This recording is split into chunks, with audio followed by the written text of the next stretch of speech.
the same kind of engine, a Mercury outboard 2-litre engine. Obviously decided that, Well, this is Thursday, the Royal Motor Yacht Club at Poole, on what I'm afraid has turned out to be a very grey, a very windy and a somewhat misty day out there in the bay.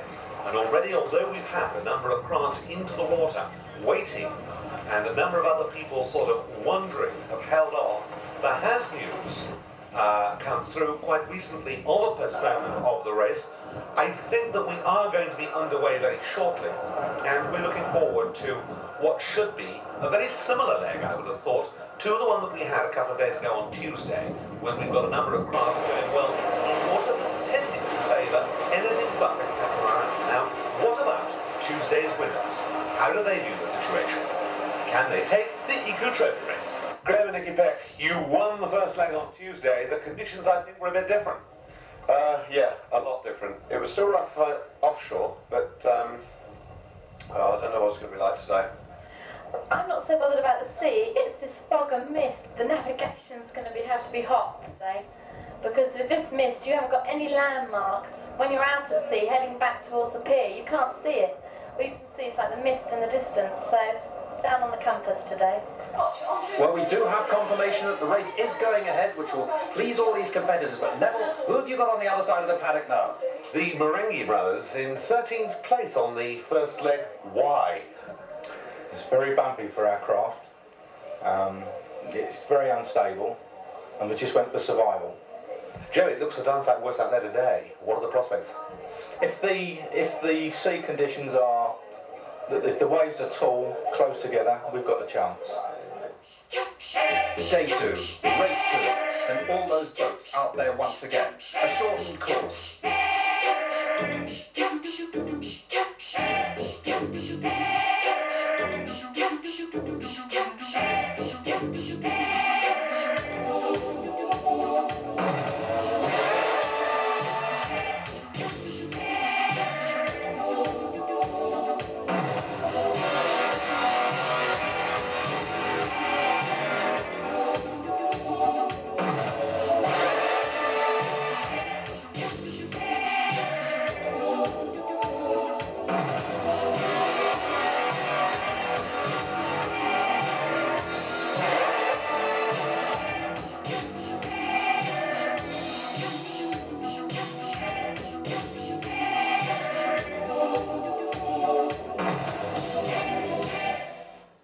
In spite of the 1.5 hours delay, and in spite of the 4-7 winds, once again, away from the start, it was the Pecks who led, but now in the lead as we're in the midway stage of this, the second leg, it's the Swedish world champions, going hard, going well, the Mercury Special, very much in charge, and a good fight going on behind, 4th, 2nd and 3rd places, and I'm pleased to tell you that the Spears and Rolfe, craft of Graham and Nicky Peck are well up there.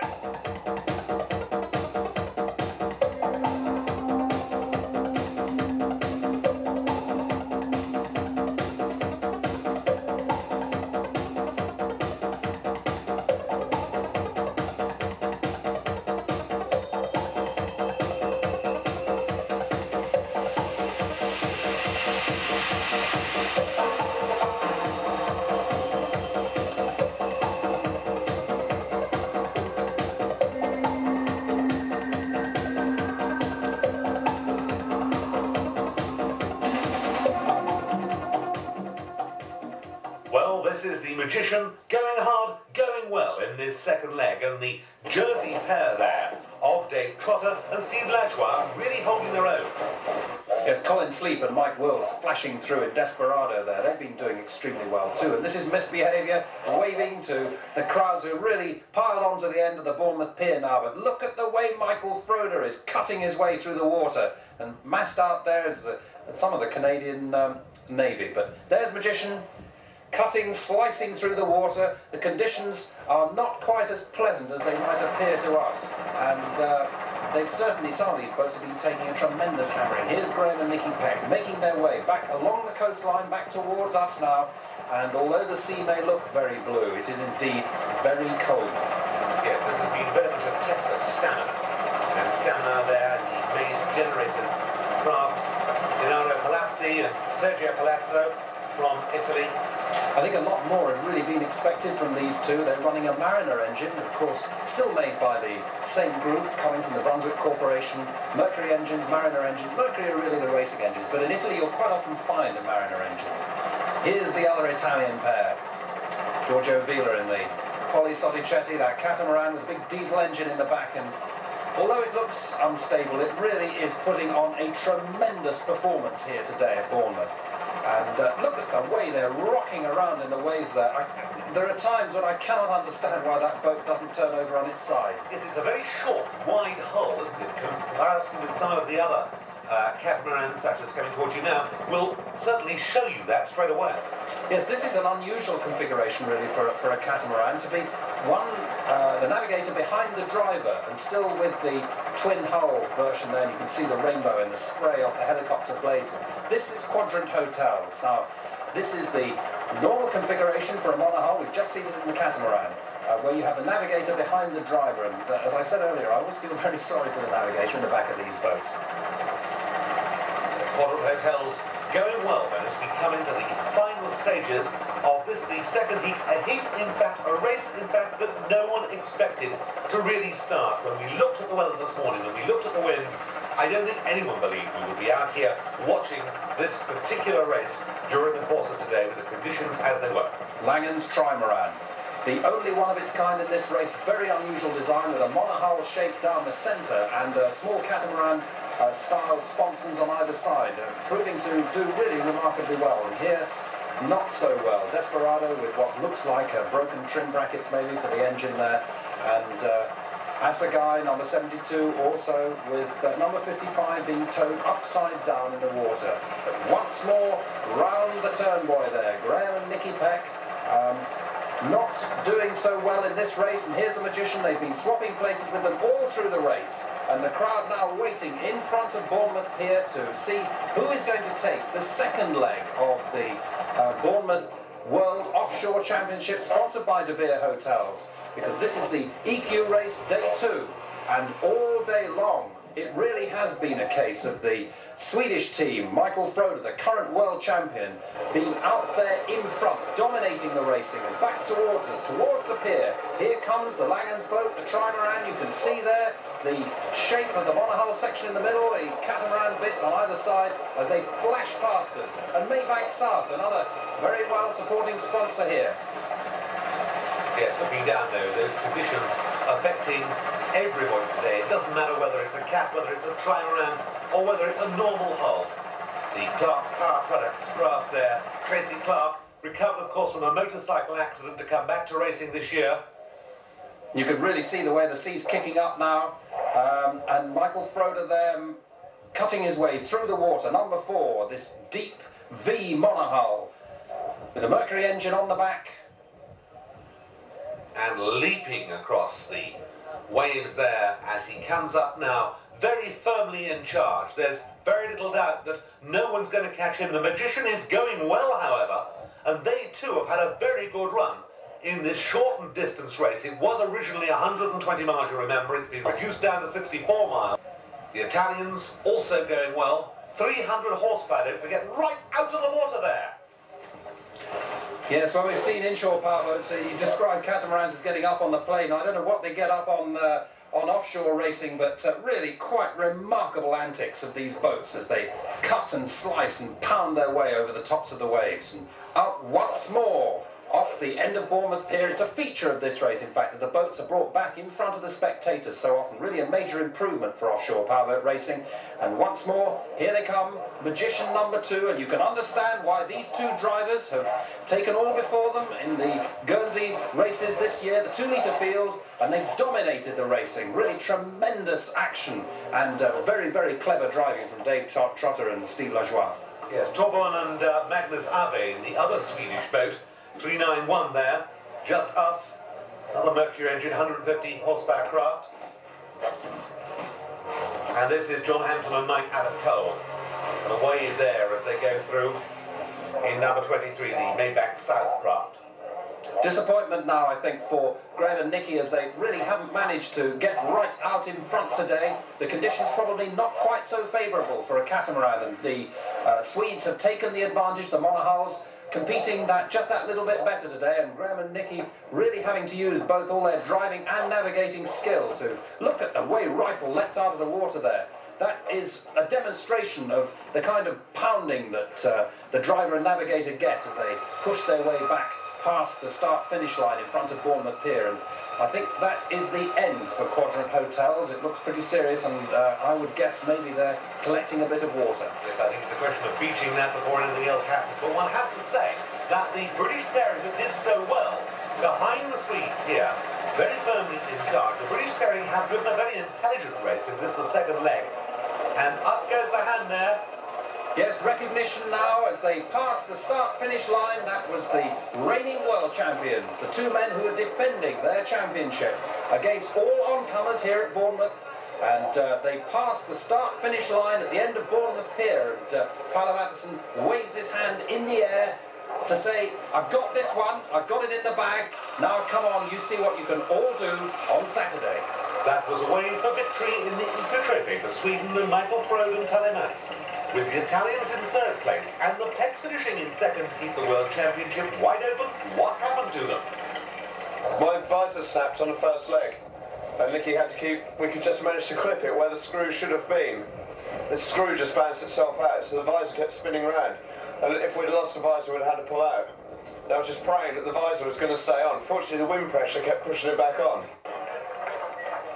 Well, as Nicky waves that broken visor, I'm off back down to Poole, and here is Eric with the results at the presentation. Well, so at the presentation, we're missing Michael Frode and Palle Matteson, who started to ship in a lot of water because their boat's taken such a pounding out there in the second heat, and they've made their way straight back down to Poole Harbour, where Neville's gone to see if he can catch them, to talk to them. But they get first place with 400 points, which means in a combination situation with their previous points, they've got 495. Spears and Roth, Graham and Nicky Peck in your picture now in second place with 300, so they get 700 in total so far. The Italians in the Polisotti Chetty boat, 225, so they're up to 525. Then in fourth place, Poco Holmes, Steve Bourne and Tony Toll, 169, so they're up to 394. And in fifth place, the Clark Power Products boat, with Tracy Clark in it, of course, 127, so they're up with 254 points. And we'll have a look at the problems and possibilities of what might happen with the combinations of those points in a moment. Let's go over now to the Royal Motor Yacht Club at Poole with the winners. Michael, Palle, a victory after a pretty long struggle. Yes, it is. Very nice victory. We had a nice ride, and after 2 laps we saw that we could keep the others behind us. Now, you were shipping some water, were you not, in the last lap or so? Yes, I broke the transom, and well, I think it will be no problem for the next race. I will fix it. Well, you must have pretty high hopes of perhaps going out and doing the same on Saturday as you've done today. Yes, we hope that we can have the same weather, so we have a chance to beat them again. Well, congratulations to you. A fine win, and let's hope things go as well on Saturday. Fine. Thank you very much. Thank you. Well, this is the catamaran of Clark Power Products. Bradley in the front there, Tracy still sitting up in the boat, very tired. And as we look over the winning boat of the Swedish pair, we talk to Kevin Hook, the driver of the Marlborough boat. You look to me as if you've got about half a ton of water in there. Yes, I would think that sounds quite possible. Apparently we've split the bow tank, and the mountings for the bow tank have poked holes in the bottom of the boat. So over the last couple of laps we were losing a lot of speed and taking lots of water, and because the water got to the electrics, there's no way we could pump it out, so it was getting worse and worse. Fortunately it happened towards the latter part of the race, so we limped home. Well, you limped home, and you've got obviously a lot of work to do before Saturday. Judging by the first results, it looks very serious, and it may not even be possible to put it together for Saturday. And for Tracy Clark, what are her feelings? Everything okay for Saturday? I hope so. The boat seems to be running fine. We're changing a gearbox on it just to be on the safe side. We don't want it conking out on the last race. With an overall 10th place, what did Joe Marengi think of the conditions? It was horrific. It was just a question of surviving. The water was very uncomfortable for us. We stuffed it very badly at Sadler, turning the mark round Sadler, and it was all abandoned ship. and by sheer chance she righted herself, and we carried on. So, what are the prospects now for Saturday? There again, everything depends on the weather, and hopefully it's a question of survival. So, the race went as you wanted it to go? No, certainly not. What went wrong then? We missed one boy. We was fighting with Mr. Bloomfield and concentrating on getting in front of him around the corner. And he went wrong and we went wrong after him. Well, a very unhappy Norwegian team, of course, they followed this boat, number 7, Peter Bloomfield's catamaran, Mr. Turnboy, and were disqualified. But problems also for Dave Trotter and Magician 2, looking very bedraggled down on the ramp here. Now, what just happened out there? All sorts really. On about the 3rd lap, I saw something fly up out the corner of my eye. When we looked in the back, the trim tabs were lying in the back of the boat. But we carried on quite well, we handled that all right. Then about 3 laps from the end, one of the compasses went and we started picking up a lot of vibration on the engine, which was just when we'd got up alongside Graham. And started saying a few prayers then, hoping to make the finishing line. But at the end of the day, it wasn't to be, half a lap to go, and we lost gears completely. Well, it begs the question, what happens now as far as Saturday? Well, it's a matter of seeing what the expenses are of trying to put that back together again, and if it's too much, then I'm afraid we're out of it. Well, a very sad time there for a disconsolate Dave Trotter. I think that's the only way you can describe it. Because the amount of adrenaline that's pumped up when you're approaching one of these races, don't forget this is a world championship, it really does take it out of you when such massive disappointment comes along. But in between time, in the days in between, there's an alternative kind of entertainment that's been laid on, and the Bournemouth Department of Tourism has really tried to make sure, along with the organisers, that not only do we get powerboat racing here, but we get lots of other kinds of entertainment. And down in the paddock, a parade formed up on Friday and did a tour right round the town. Not only, of course, advertising the boats and promoting the race itself, but really giving the sponsors an opportunity to get their name out in front of the public, because when all's said and done, at the end of the day, that's what we're all really here for, along with the racing itself. Yes, the promotion of an event such as this, very much an important part, but also the entertainment value for the thousands of people who flocked indeed into Bournemouth on Friday to watch the parade through the town on a day that actually has turned out to be a jolly sight better than yesterday when we had the 2nd leg of racing, Eric. Now, what can happen now? How can it work out? Well, the combination of possible winners, we're basically looking at boat number 4, boat number 9, boat number 24 and boat number 91. Now, number 91, 700 points, Spears and Rolfe, Graham and Nicky Peck. They are currently leading the situation, and here they are being backed into the water down at the Royal Motor Yacht Club at Poole. A very apprehensive moment for them now, because the World Championship is within their grasp. And in 2nd place, the Italians, closest behind them with 525 points. Number 9, the Polisotti Chetty boat. The Magician, Dave Trotter's managed to get that boat fixed, and they're going out for another thrash at it today. They don't really stand much of a chance, I don't think, of snatching the World Championship now, but they really must be commended for tremendous effort. Now, in 3rd place, another possible winner, number 4, with 495 points. Of course, the current world champions, the Mercury Special boat, Haller Mattison and Michael Froder. And then number 24 with 394 points, the Poco Holmes boat. Now, here is the Swedish boat, that deep V hull. You can see underneath there, and that's being pushed in as well. All these boats being backed into the water, preparing themselves for what really is going to be, I'm sure, a tremendous battle. And of course, this race will decide the 1985 De Vere World Championships here at Bournemouth, and what racing we've seen so far, and I'm sure we can expect just the same again. A very choppy sea out there today. You can see it's a bit misty as well. So once again, the The rules and regulations are going to come into play. The course is not particularly easy, and there's going to be a lot of effort had to be put in by the navigators, and the crowd beginning to gather now all around the end of Bournemouth Pier and all along the seafront there. Tremendous interest being taken by the public in this superb event, as all the boats are now gathering off the end of the pier. And Neville, perhaps you can give us a run-in on some of these boats. Well, we're coming into this final start, and there's no doubt whatsoever in my mind that conditions are not really very much better than they were on Thursday. I don't think there's quite as much wind, but everybody, I think, is expecting to see the pecks go well. Whether or not Alistair McNulty and this crew will be able to put something together remains to be seen. I would have thought, actually, strangely enough, it's still going to be very marginal whether or not a cat is going to be the right sort of wear for this sort of weather. Well, it's very much remains to be seen, and of course that boat there, the Langens boat, that trimaran, could just be something to a boat that will pull something out of the hat, because this is the Royal Bath race, the third and final race here at Bournemouth, and just look how misty. You can just about see Double Two Shirts, the start boat, lining all the boats up down by Boscombe Pier for one last time as they come back from Boscombe Pier towards Bournemouth Pier. We're a few less now, of course, because the toll of 2 days has knocked some of these out, and there is Double Two Shirts, the Union Jack, raised at the back of the boat. And once again, when that falls, the race is on as they make their way inch by inch, foot by foot towards us now, and the crowd leaning over the rails because they're all worrying about the cannon, of course, which fires as they cross the line. Here they come, and that flag is down, and they're away. This is the final event there. And let's just see whether or not we're going to get a British victory in the World Championship, the De Beer World Championship for 1985.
Number 7, Peter Bloomfield and John Moore, his navigator, and they're sitting on the top of the boat there, and I don't think they're going to be sitting on it for long, because that craft is sinking. And just look at these conditions for boats that have been racing now, don't forget, in 2 very hard races, right away from the start. Once again, we've had all the effort being made by the Swedes to wrest away this championship, but you can see the tremendous swell there is on there, leaping right out of the water. It doesn't matter whether it's a cat, it doesn't matter whether it's a normal hull. Stability really is the name of the game, and they're all suffering today.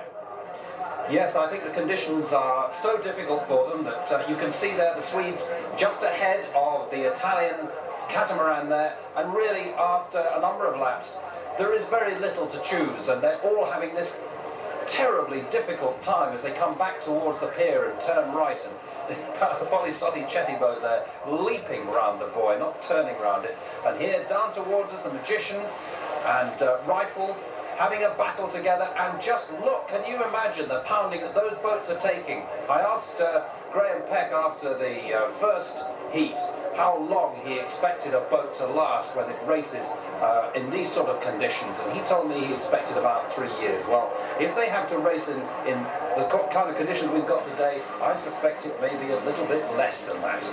Well, desperado, and that really is a desperate effort being made there by Colin Sleep. And that's the Marenghi brothers. They submarined there, they leapt up over a wave, the nose dug in, and they went right underneath, and the engine's still running.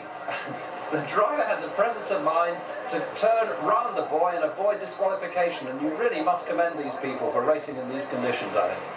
Well, just look at the way these craft are leaping over the water. The Magician, you remember, was very unlikely, we thought, to make today. They haven't. They've been going very well indeed. Whether they can continue to do so remains to be seen. Yes, we've lost an Italian boat, we've lost a British boat, number 9 and number 99, we've lost number 25 and 31, and... there are the leaders. There are the leaders, still pressing on, still dealing with these conditions, and the Swedes going very hard, and the Italians, of course, really giving it all they've got. That huge 300 horsepower diesel engine, possibly not giving them any disadvantage, and in spite of a gearbox problem, there's no doubt that the Pecks are determined to give their all. And they've got to as well, Neville, because although they could actually technically take the World Championship without finishing, as long as boat number 9, the Swedes, isn't in the first 3, and that goes for boat number 4 as well. So they've got to keep going because the Swedes are really pulling out every effort. And here come the Clark products, Tracy Clark there, pushing their way across the water. They haven't perhaps done quite as well as they'd hoped, but they've also had a few problems in that they tipped the boat over as well. So Quadrant Hotels through as well, and the drivers already, I think, and the navigators beginning to look very tired, because how long can you be expected to drive in these sort of conditions without it really beginning to take a toll? And you can see very clearly the trimaran there at the Langens boat still going after that submarining, and when you bear in mind that one of those two can't swim, I think all credit has to be given to them for sheer determination. Yes, of the two, in fact, it's Joe who can swim and Peter who can't. Number 83, going hard, still pressing on these Gulfstone sports boats, Nick Holmes and Tony King. And also having quite a good run this time around, Hospitality Inn, Jeff Purvis and Andy Dunjay. It may look all very casual as the navigators wave at the crowds at the end of the pier, but as Michael Froda leaps out of the water once again with Paolo Mattiston, it's not quite that relaxed. I think, in fact, they're almost relieved to see people again after they've been out to sea and come back in as they leap back across our picture. Look and at look the Italian cat, absolutely right out of the water there, as they try to wrest away the lead from the Swedish pair, and I don't think they're going to do it. I think you can only say that whoever wins today, perhaps all the drivers should have won, because in these sort of conditions, and if you imagine trying to keep a boat that size under control, all due credit goes to every single driver and every single navigator at this race, the final round now of the De Vere World Championships here at Bournemouth, and what a tremendous series of races we've had here. And there is Graham and Nicky Peck. Now, if they can hold on, if they can hold their position, they will take this World Championship and they will become the new 1985 World Champions. So fingers crossed for that pair. Well, talking before this race to some of these people who have been watching powerboat racing for a long time, they all said that the Pecks can do it. It remains to be seen whether they can keep the pressure on the Italians, and look at the Magician. I've never seen determination quite like this, because I think it can be said that the Magician cannot win, and I think it can also be said that the Magician seems to think it can by the performance that it's putting on now as it comes powering round once again. Just trying to prove to everyone that the domination it's put down in Guernsey there all year is going to show what it can do here at Bournemouth. And once again, back towards us, yet another catamaran fighting its way in conditions which are really impossible for this kind of boat. It's really monohull weather now. Yes, I think the conditions really are getting worse. It's the Poco Holmes craft, Steve Bourne, Tony Toll going through there. And close quarter fighting like this is something that I wouldn't fancy at all on conditions like this, you can see that the monohulls are in just as many problems. The Dormy Leisure Group navigator there says, how about turning right here at this buoy? I should think the driver's having his brains knocked about as they fight their way back across. And here are the Swedes leading this race, and no matter what they can do, they cannot take the World Championship unless Graham and Nicky, of course, break down. And they'd still have to be in first place, I think, to do that as well. And so, past come number 56, rowing. I think the navigator was attempting to row, and problems there now for the Dormy hotels. Navigator leading back down into the engine bay. I don't know what the problem was. It could have been trim perhaps, or maybe fuel supply to the engine, but the checkered flag is out, and across the line go the Swedish team. Navigator hands in the air, driver hands in the air. They are absolutely over the moon because they've taken this race in probably the most difficult conditions that you could possibly imagine, and what a disaster for the Italians.